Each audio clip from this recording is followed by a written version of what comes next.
গতকালকে ছিল আমার ফুফাতো ভাই বিয়ের বরযাত্রী। তো এই যে সবাই বরযাত্রী যাওয়ার জন্য রেডি হচ্ছে, প্রিপারেশন নিচ্ছে, সবাই গাড়িতেও বসে পড়েছে অলরেডি। তারপরে বরযাত্রী সন্ধ্যাবেলায় ফিরেছে বউ নিয়ে।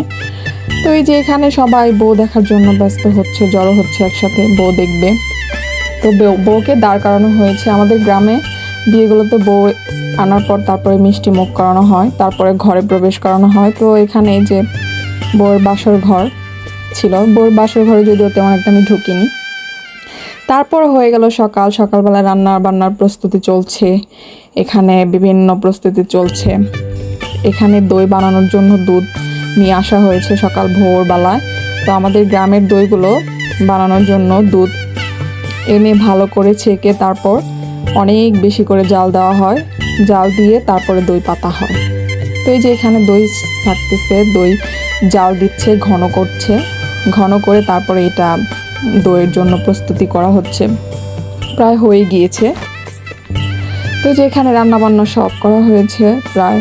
দইটা যত বেশি জাল দেওয়া হয় দইটা তত বেশি সুস্বাদু হয়। তো দইটা আসলে সবার হাতে হতে চায় না, অনেকে এখন দই বানাতে পারে, তারপরে বাবুর্চি তো সবসময় সেরাই থাকে, কারণ তাদের কাজই এটা। এই যে এখানে দই পাতা হয়েছে, তো মাটির হাঁড়িতে দই পাতা হয়েছে। তারপরে যে এখানে রান্নাবান্না চলতেছে দুপুরের আয়োজন করার জন্য, গরুর মাংস, রোস্ট, পোলাও, তো সব কিছুর আয়োজন করা হয়ে গিয়েছে। এখানে ছিল রান্নাবান্না করার জায়গা, এখানে সবাই মিলে রান্নাবান্না করছিল। তারপর রান্নাবান্না হওয়ার পর দেখলাম যে রান্নাটা খুবই সুন্দর লাগছিল দেখতে। যে পোলাও ছিল এখানে, তারপরে গরুর মাংস ছিল, মুরগির মাংস ছিল, রোস্ট রান্না করা হয়েছিল, আরও অনেক রকমের রান্নাবান্না ছিল। তারপরে দেখতে দেখতে রান্নাবান্না প্রায় সব কিছুই কমপ্লিট। তারপরে যে খাওয়া শুরু হয়েছে, এটা ছিল সকালবেলার খিচুড়ি। বিয়েবাড়ির খিচুড়ি অনেক মজাই হয়, এটা তো সবাই জানেন।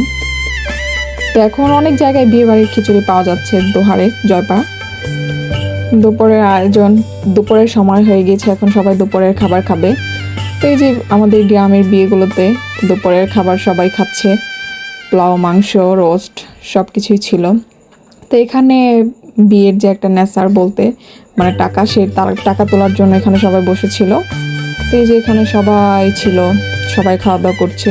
তো এখানে কনে পক্ষের লোক খাওয়া দাওয়া করছিল, আর এখানে সবাই মিলে টাকা তোলার জন্য দাঁড়িয়েছিল। এখানে সবাই জড়ো হয়েছিল, এখানে টাকা সবাই দিয়েছে জমা।